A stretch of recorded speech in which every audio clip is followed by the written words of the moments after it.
A porta e o caminho. Leitura. Entrai pela porta estreita, larga é a porta, e espaçoso, o caminho, que conduz para a perdição, e são muitos os que entram por ela, porque estreita é a porta, e apertado o caminho que conduz para a vida e são poucos os que acertam com ela. Mateus 7:13-14. Hoje, nosso propósito não é explicar a passagem mencionada, mas demonstrar a trajetória da vida cristã, porque os versículos acima tratam de dois grandes princípios: 1. Entrar pela porta, e 2. Percorrer a caminho. Enfatizar um deles e excluir o outro resultará em um extremo. Deus coloca, diante do cristão, uma porta e um caminho, ou um caminho e uma porta, a fim de mantê-lo em equilíbrio. O que significa entrar pela porta? Assim como a passagem tem uma porta que bloqueia seu avanço, passar pela porta significa enfrentar algo que você nunca experimentou antes. Não importa quão espessa seja a porta, não se leva 5 minutos para atravessá-la. Quando alguém passa, está, de imediato, em um novo ambiente. Há uma diferença enorme entre o cenário anterior à passagem pela porta e a cena posterior. 5 minutos antes, a pessoa estava em um mundo particular, mas, agora, está em um mundo diferente. Anteriormente, a pessoa estava do lado de fora da porta e agora, encontra-se do lado de dentro. Portanto, falando em termos espirituais, entrar pela porta significa que, em um curto período de tempo, surge uma diferença tremenda. Num período tão breve, o cristão passa por uma crise, e sua condição espiritual toma outro rumo no mesmo instante. O cristão não apenas tem de atravessar uma crise, mas deve percorrer um caminho também. O caminho é longo, e é necessário muito tempo para percorrê-lo. Leva muito tempo para atravessar a porta. É óbvio que ela pode ser atravessada com rapidez. O que, então, requer mais tempo, entrar pela porta ou percorrer o caminho? Naturalmente, percorrer o caminho exige mais tempo. Surge um grande desequilíbrio se alguém entra pela porta sem dar um passo no caminho em seguida. Depois que o cristão atravessa a porta, ele deve seguir adiante, passo a passo. Percorrer o caminho significa prosseguir gradualmente um passo depois do outro. Para atravessar a porta, é necessário apenas um passo, mas o ato de percorrer o caminho não pode ser realizado em apenas um passo. Assim, ao entrar pela porta, o cristão imediatamente sente uma mudança distinta. Ele segue adiante, mais uns 100 passos, e então, pode ter de atravessar outra porta. Talvez, após dar 1000 passos, outra crise ainda o espere. O cristão deve, portanto, estar preparado para percorrer o caminho sempre que decidir atravessar uma porta. Por isso, passar pela porta significa enfrentar uma crise, enquanto percorrer o caminho quer dizer progredir. Hoje em dia, há muitas controvérsias sobre esse assunto entre os cristãos. Alguns enfatizam a crise, enquanto outros, o progresso. Alguns consideram que entrar pela porta deve ser uma experiência suprema, enquanto outros supõem que podem prosseguir sem qualquer necessidade de atravessá-la. Ambas as posições são desequilibradas. Devemos saber que, de um lado, precisamos passar por uma crise e, por outro, prosseguir no caminho. Entrar pela porta e percorrer o caminho são dois importantes princípios bíblicos, eles devem ser igualmente enfatizados. De acordo com a palavra de Deus, entrar pela porta, em nossa trajetória espiritual, antecede o ato de percorrer o caminho. Em primeiro lugar, a crise, depois, o progresso. Contudo, acontece o contrário para quase toda a jornada terrestre, pois esta requer normalmente caminhar antes de entrar. Você precisa passar pela entrada primeiro, e depois, andar por uma extensa trilha antes de chegar ao destino. Uma vez que a Bíblia sempre apresenta a porta e o caminho juntos, podemos vê-los em ação tanto na fé quanto na obediência, dos princípios-chave da vida cristã. Fé. A fé é um princípio de nossa caminhada cristã. A fé é governada por duas regras, representadas por uma porta e por um caminho. Todos os que estão familiarizados com a experiência espiritual sabem que a fé é constituída dos elementos crer e confiar. Há uma diferença entre o ato de fé e a atitude de fé. Crer de uma por todas as vezes é o que chamamos de passar por uma crise, mas confiar continuamente depois é o que chamamos de progredir. Exercer um ato singelo de fé é entrar pela porta, mas manter uma atitude de fé a partir de então é percorrer o caminho. A fim de o cristão realmente crer em Deus quanto a uma questão específica, ele deve, primeiro, exercer um ato de fé, com singeleza de coração, pelo qual ele verdadeiramente crê em Deus, antes de conseguir percorrer o caminho da fé. Ao entrar pela porta, ele cruza o portal da dúvida e então, com a singeleza de coração, recebe uma promessa de Deus, o que acontece quando atravessa a porta ou passa por uma crise. Por favor, lembre-se de que os crentes devem, em primeiro lugar, entrar pela porta da fé e, depois, podem avançar pelo caminho da fé mantendo uma atitude de fé. Muitas pessoas especulam o fato de poder confiar em Deus ao manter uma atitude de fé sem transpor o portal da fé por meio de um singelo ato de fé. Elas não sabem que, sem atravessar a porta, é totalmente impossível percorrer o caminho. Sem passar por uma crise ou dificuldade, não há como progredir. É fundamental que haja uma ruptura nítida com o passado e uma aceitação definitiva do testemunho de Deus. Isso é entrar pela porta. Ao contrário, nunca poderá haver progresso espiritual, portanto, na área da fé, entre pela porta, depois, percorra o caminho.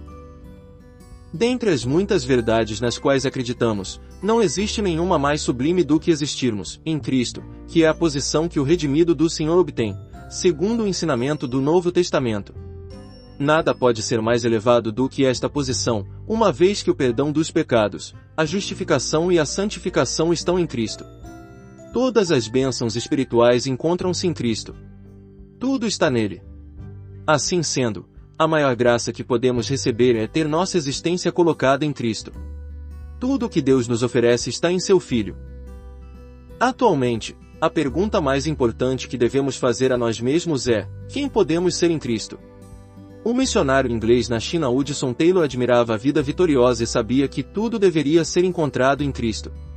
Contudo, quando começou a percorrer o caminho cristão, esforçou-se para permanecer em Cristo e descobriu que não conseguia fazê-lo, pois parecia que, com frequência, era derrotado. Essa luta durou até o momento em que Deus concedeu a Hudson Taylor uma revelação mostrando-lhe que já estava em Cristo. A necessidade que sentia de ser restaurado não iria ser curada pelo fato de pedir que fosse colocado em Cristo. Ao contrário, ele era uma pessoa regenerada e, portanto, já estava em Cristo. A resposta para sua necessidade era simplesmente descansar nesse fato, pois este era o significado de permanecer em Cristo. Uma vez que ele já estava em Cristo, não havia como estar ainda mais nele. Assim, ele alcançou a vitória. Está à porta da fé. Hudson Taylor agora entrou pela porta. E depois da entrada por meio do ato de fé, ele conseguiu aprender a tomar posse desse fato dia a dia e a confiar em Deus com uma atitude de fé. De outra forma, até mesmo se ele desejasse acreditar em Deus, não encontraria forças para confiar tanto. Embora a expressão em Cristo seja simples, a verdade que contém é excessivamente ampla, tão abrangente que chega a ser quase incomensurável. Deus nos tem abençoado com toda a sorte de bênção espiritual nas regiões celestiais em Cristo, Efésios 1:3. Todas as bênçãos encontram-se nele. Sendo as bênçãos que nele existem de tal forma abundantes, porque muitas pessoas, que aparentemente creem, não as recebem. Isso acontece porque ignoram os dois princípios da fé. Deve haver o ato de fé, assim como a atitude de fé.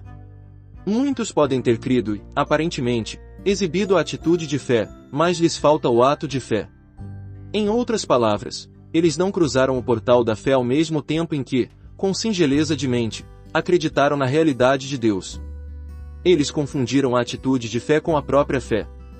Se passarem pela crise de fé, entretanto, experimentarão muitas das bênçãos que estão em Cristo ao manter, posteriormente, essa atitude de fé. Isso não quer dizer que os cristãos obtêm tudo no dia em que atravessam a porta. Em certo sentido, possuem todas as coisas. Todavia, ainda não provaram todas. A situação é semelhante a quando entramos em um jardim onde tudo está diante de nossos olhos, mas temos de caminhar por ele a fim de experimentar todas as coisas que ali se encontram. Na entrada, podemos possuir tudo ao declarar que todas as coisas nos pertencem. Primeiro, a porta, depois, o caminho. Quando Deus ordenou que os filhos de Israel cruzassem o rio Jordão, ele disse, primeiro, a Josué: Dispõe-te, agora, passa este Jordão, tu e todo este povo, a terra que eu dou aos filhos de Israel. Todo lugar que pisar a planta do vosso pé vô-lo tenho dado, como eu prometi a Moisés. Josué 1:2-3. Antes de atravessarem o Jordão, Deus falou que havia dado a terra de Canaã aos israelitas. Eles simplesmente precisavam ir em frente e possuí-la. Eles tinham fé. Sim, pois os que não criam já haviam morrido no deserto, e todos os que estavam prestes a entrar em Canaã eram pessoas de fé. Os israelitas cruzaram o rio Jordão, tomando posse da palavra de Deus. Eles agarraram sua palavra e declararam que, a partir de então, a terra de Canaã lhes pertencia. Por conseguinte, eles passaram o Jordão e tomaram posse da terra. Todavia, após terem atravessado o Jordão, será que tomaram posse de toda a terra de imediato? Satanás nunca fará tal concessão ao povo de Deus.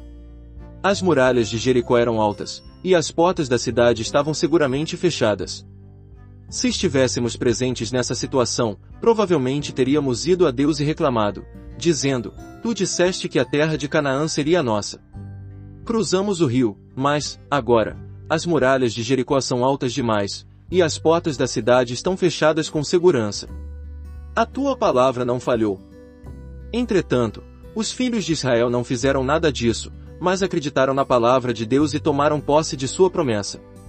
Eles passaram a rodear a cidade, uma vez por dia, até que, no 7º dia, rodearam-na 7 vezes e gritaram. Em resposta, as muralhas de Jericó desmoronaram. Posteriormente, eles conquistaram uma cidade após a outra.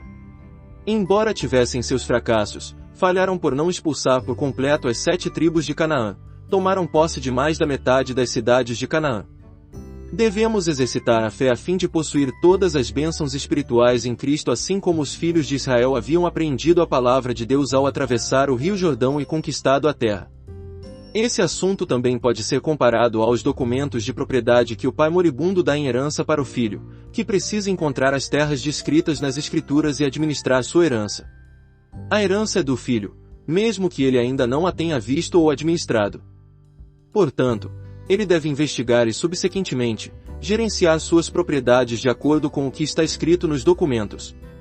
Por conseguinte, receber os títulos de propriedade pode ser considerado o ato de fé, ou seja, a crise, ao passo que gozar das propriedades que constam na herança de acordo com os documentos pode ser considerado a atitude de fé, ou confiança, isto é, o progresso. Dispõe-te, agora, passa este Jordão, tu e todo este povo, dissera Deus. Essa declaração constituiu para o povo atravessar o portal da fé. E após ter passado por essa crise, eles destruíram uma cidade depois da outra segundo a palavra de Deus, o que foi, para eles, percorrer o caminho da fé. Ao ler o Novo Testamento, você observa que todas as coisas em Cristo lhe pertencem. Porém, se você não conseguiu possuir nada, ainda não experimentou a crise da fé. Sem passar pelo portal da fé, você nunca será capaz de atravessar o caminho da fé, e haverá pouco progresso em sua vida espiritual. Ainda que você tenha ouvido muitos ensinamentos sobre fé, você não os aproveitará, pois deve passar por esta crise, dizendo: ó Deus, eu te agradeço por me teres dado, de fato, a terra de Canaã. Esta terra é minha. É preciso que você possua a terra ao apropriar-se dos documentos de propriedade. Você não vai sair e verificar se a terra realmente lhe pertence, mas reivindicá-la, pois é sua. Pegar os documentos de propriedade e aceitar a bênção que Deus lhe concedeu em Cristo significam experimentar a crise de fé. Pode haver ocasião em que, por um lado, você sinta ciúme, orgulho e cobiça em seu interior e, por outro lado, deixa de sentir amor, humildade ou bondade. Você pede que o Senhor o liberte, você pede uma, duas e várias vezes. Até que, um dia, você recebe revelações concernentes às riquezas de Cristo e percebe quão tolo foi ao pedir libertação. Você recebe a seguinte palavra de Deus: a minha graça te basta, 2 Coríntios 12:9. Assim, não é mais preciso pedir, pois o Senhor fala: sou santo, bom e cheio de graça. Todas as coisas estão nele. Quando Deus lhe mostra as riquezas em Cristo, você passa por uma crise. Depois, experimentará mais e mais da graça que existe em Cristo. T. Austin Sparks é um servo de Deus que tem sido grandemente usado. A verdade mais preciosa de toda a sua vida é a de seu ser em Cristo. A vida deste servo foi completamente modificada a partir do dia em que seus olhos foram abertos por Deus a fim de contemplar as riquezas que lhe pertenciam em Cristo. Deus fez com que ele percebesse que precisava, antes de qualquer coisa, tornar-se um pobre homem rico, pois tinha se esquecido das riquezas abundantes, que são a herança do crente em Cristo. Vamos perceber, hoje, que devemos passar pela crise da fé. Que Deus nos conceda o espírito de sabedoria e revelação, e que nossos olhos sejam abertos a fim de contemplarmos nossa união com Cristo. Depois de ter observado sua união com Cristo, será que você nunca mais ficará nervoso nem sentirá a inveja mover-se em seu interior? Será que, no futuro, você mostrará apenas bondade e amor? Posso lembrá-lo que o diabo é tão teimoso hoje em dia quanto foi com os habitantes de Canaã. Satanás o confrontará em cada passo do seu caminhar. A menos que você permaneça na vitória de Cristo, divisará derrota. Quem não passou pela crise da fé jamais será capaz de percorrer o caminho da fé. Entretanto, quando seus olhos forem abertos para ver as riquezas em Cristo, você será tentado de imediato pelo diabo, que insinuará o seguinte: você diz que todas as bênçãos estão em Cristo. Então, por que você ainda fica irritado e nervoso? Você diz que todas as bênçãos lhe pertencem, mas você possui algumas delas em seu interior. A revelação que você diz ter recebido não é verdadeira, mas você está iludido. Você diz que Deus lhe deu a terra de Canaã, mas, se esse fosse o caso, por que as muralhas de Jericó permanecem tão altas, e as portas, tão firmemente trancadas? Como você pode acreditar que conseguirá desbaratar as 7 tribos de Canaã? Não. O que Deus lhe disse são simplesmente palavras vazias. É melhor que você volte para a margem oriental do Rio Jordão. Os cristãos devem reconhecer que atravessar o Rio Jordão e não odiar a cidade de Jericó é apenas entrar pela porta da fé sem percorrer o caminho da fé. Cruzar o Jordão e deixar de rodear Jericó nunca fará com que as muralhas caiam por terra.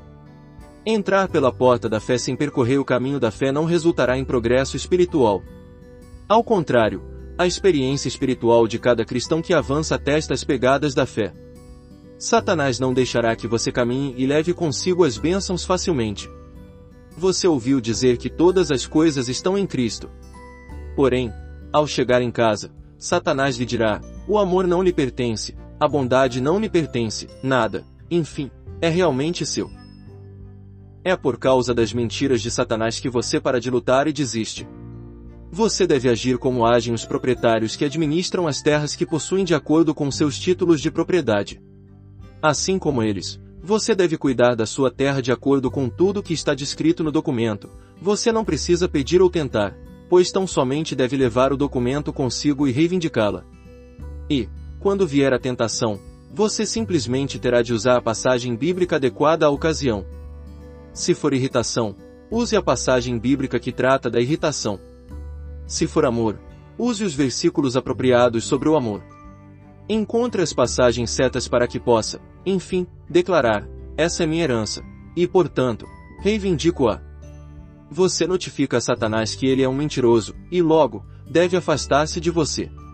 Você exercita sua fé no dizer: vivo pela graça de Cristo e posso ser paciente e bondoso. Por favor, observe com cuidado, porém, que o que precisa ser retirado é a irritação e não a fé, a montanha, não a fé. Não é a fé que deve recuar, mas o mau gênio é que deve ser afastado. Permaneça na fé. Nenhum muro é tão alto a ponto de não poder cair por terra. Os filhos de Israel não usaram armas, mas simplesmente rodearam a cidade no primeiro dia e foram embora. E, durante os 5 dias seguintes, fizeram a mesma coisa. Aos olhos do povo de Jericó, aquilo parecia brincadeira de criança. Contudo, no 7º dia, eles rodearam a cidade 7 vezes, gritaram crendo que as muralhas de Jericó cairiam, e os muros, de fato, caíram. Determinado cristão pode ter passado pela crise da fé, mas não percorreu o caminho da fé e lamenta pelo mau gênio, pela inveja, pelo orgulho, pela cobiça e por todas as coisas que ainda o acompanham. Ele não sabe o que fazer.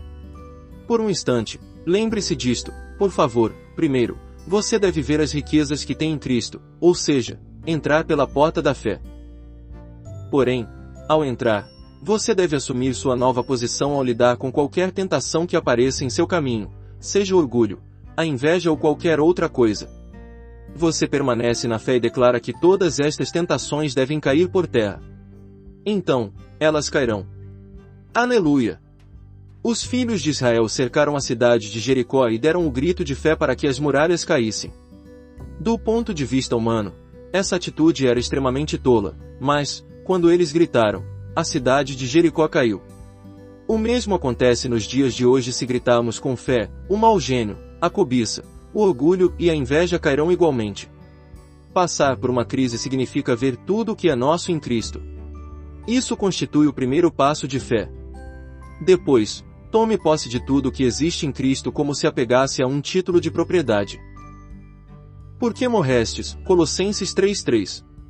Deus lhe mostra que você está morto, portanto, não deve ficar irritado ou nervoso.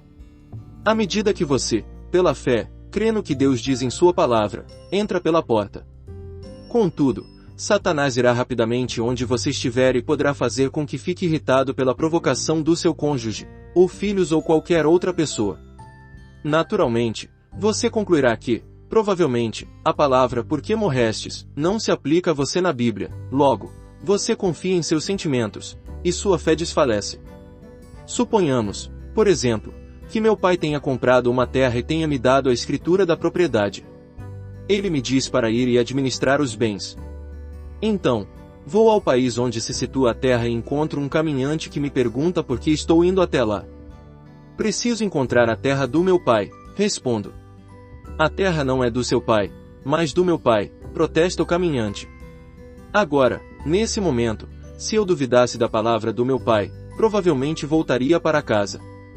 No entanto, se eu dissesse de jeito nenhum, meu pai não se equivocou, pois, de acordo com esse documento que tem em mãos, a terra nos pertence, o invasor seria obrigado a ir embora. Assim, um dos dois deve partir.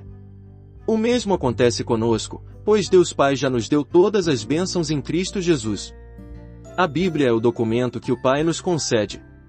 Se você acreditar no que está escrito na Bíblia, Satanás será obrigado a partir. É triste observar que muitas pessoas são incapazes de suportar as tentações satânicas. Elas desistem da palavra de Deus e perdem a fé. Devemos, portanto, receber a palavra de Deus não apenas uma vez, mas sempre que formos tentados. Devemos ser fortes por meio da palavra, isso é percorrer o caminho da fé. Ontem, alguém pode ter declarado que, em Cristo, venceu seu nervosismo. Todavia, é possível que, hoje, seu orgulho retorne. Ele se sente confuso, pois, realmente, havia vencido seu temperamento ontem, mas hoje tornou-se orgulhoso de novo. É possível que a palavra bíblica, "por que morrestes", não seja totalmente confiável. Não, mas simplesmente significa que ele deve percorrer o caminho da fé. Após a vitória sobre Jericó, os filhos de Israel sofreram uma derrota em Ai, Isaías 7:2-5. Se dependermos de nós mesmos, fracassaremos mais cedo ou mais tarde. Porém, poderemos vencer nossos inimigos se confiarmos na palavra de Deus. Não alimente a ideia de viver descansadamente. Devemos tratar do mau gênio e do orgulho assim que eles aparecerem. A luta da fé é inevitável, e o caminho da fé, inestimável. Cada passo do caminho precisa ser alcançado com a sola da fé. Veja novamente Josué 1:3. Uma porta é um caminho. Esses são os princípios da vida espiritual antigamente. Eu não tinha ideia do que significava todas as bênçãos espirituais em Cristo. Hoje, consigo compreender a expressão, pois quer dizer passar através da crise. No entanto, depois de passar pela porta da crise, preciso percorrer, passo a passo, o território que a palavra de Deus me mostrou. Tanto a porta quanto o caminho devem ser considerados. Sem passar pela porta, ninguém consegue percorrer o caminho. Contudo, do mesmo modo, se a porta é divisada, mas a pessoa anda com muita lentidão, não pode progredir.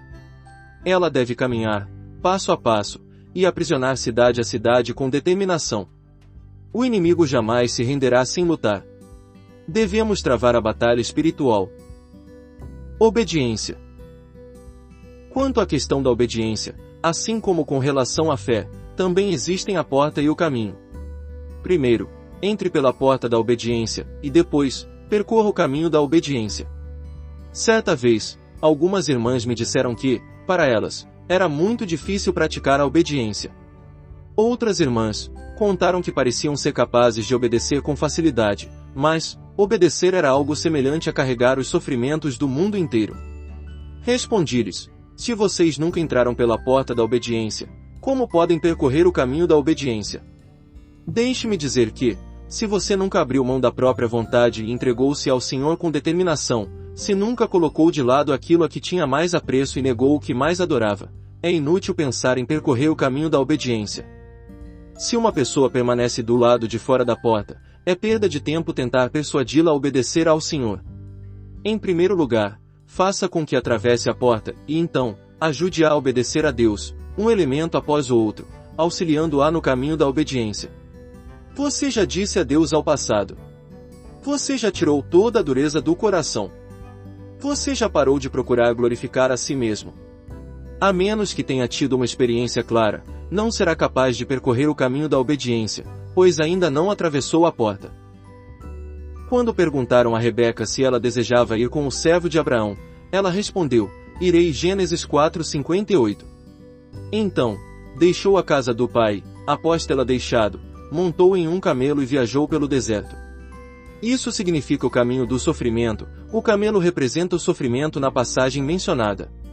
Foi apenas assim que conseguiu ajudar Isaque e agradar-lhe.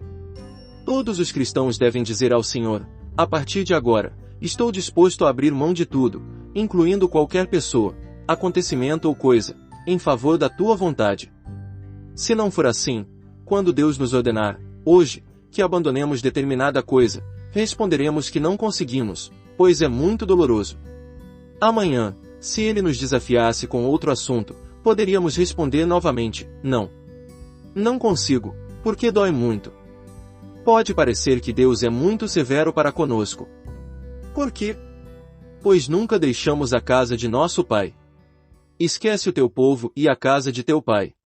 Então, o rei cobiçará a tua formosura. Salmos 45:10-11. Na trajetória da obediência, um cristão, assim como uma moça que está prestes a casar-se, deve, primeiro, deixar a casa do pai e sair de sua proteção. Portanto, se já tivéssemos tomado tal decisão antes, poderíamos ter conseguido percorrer o caminho da obediência. Com frequência, digo que muitos cristãos nunca sofreram, pois Deus nunca pediu que sofressem. Alguns cristãos sofrem, mas não se alegram, pois não aprenderam. Devemos ser suficientemente felizes ao sofrer. No caso de ainda ignorar o que Deus requer ou espera de você, se você não sabe qual é a atitude de Deus para com você com relação a certos assuntos, você ainda não entrou pela porta da obediência. Precisa haver um momento em que você deve dizer a Deus com determinação: ó Deus, aqui estou, disposto a abandonar minhas ideias, expectativas, ambições e meus planos. Eu os largarei por amor a ti. Se não for assim, Deus não lhe pedirá nada. Será que Isaque poderia ter pedido a mão de uma mulher desconhecida se não houvesse o plano divino para que ele casasse com Rebeca? Deus não irá pedir-lhe um centavo sequer se você ainda não tiver se entregado a ele com singeleza de coração. Você pode ofertar para o bem de sua própria consciência, mas suas ofertas não foram requeridas por Deus. Lembremo-nos de que, se pretendemos percorrer o caminho da obediência, devemos atravessar a crise da consagração. Não faremos nenhum progresso espiritual sem consagração. É fundamental sermos desarmados por Deus. Não devemos nem sequer imaginar percorrer o caminho da obediência se nunca passamos pela porta da obediência. Quando somos redimidos, não duvidamos de que pertencemos a Deus. Entretanto, a partir do momento da nossa consagração, deveremos reconhecer que realmente pertencemos a Ele. Você ainda não se consagrou a Deus. Você obedece a Deus porque Ele o tocou a respeito desse assunto. Está com medo da ordem divina. Talvez, a questão do medo esteja relacionada ao que cada um espera que Deus requeira.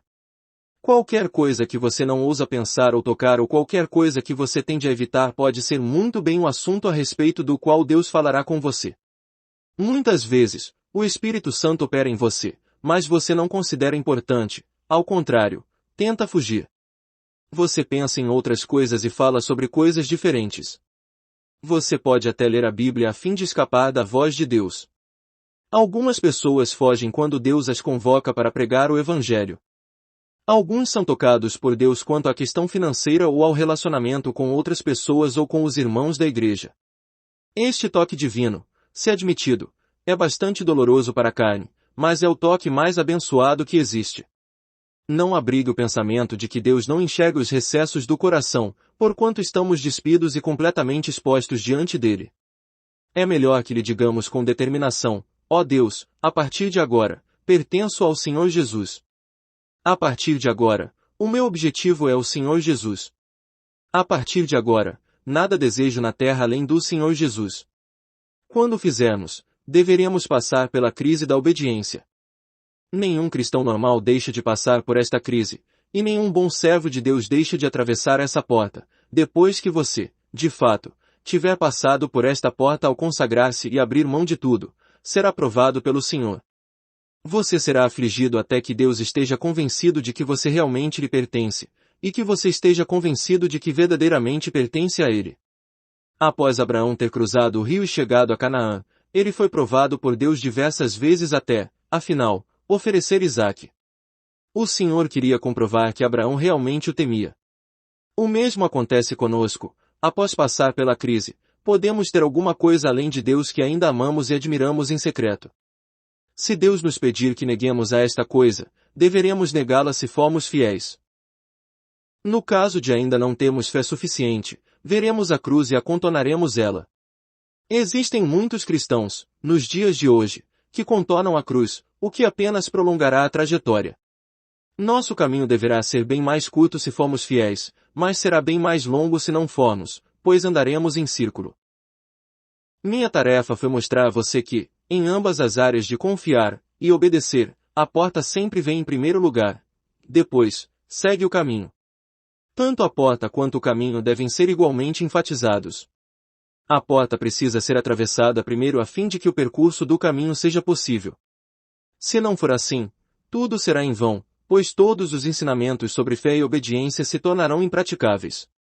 Que Deus nos abençoe no dia de hoje, abrindo nossos olhos a fim de que vejamos que nada é difícil demais para Ele, nenhum preço é alto demais para Ele e nenhuma consagração é excessiva para Ele. Cremos em Deus e, portanto, entramos pela porta da fé. Amamos o Senhor e, portanto, entramos pela porta da obediência. Por Ele ser fiel, percorreremos o caminho da fé. Por Ele nos amar, trilharemos o caminho da obediência. Mas a vereda dos justos é como a luz da aurora, que vai brilhando mais e mais até ser dia perfeito. Provérbios 4:18.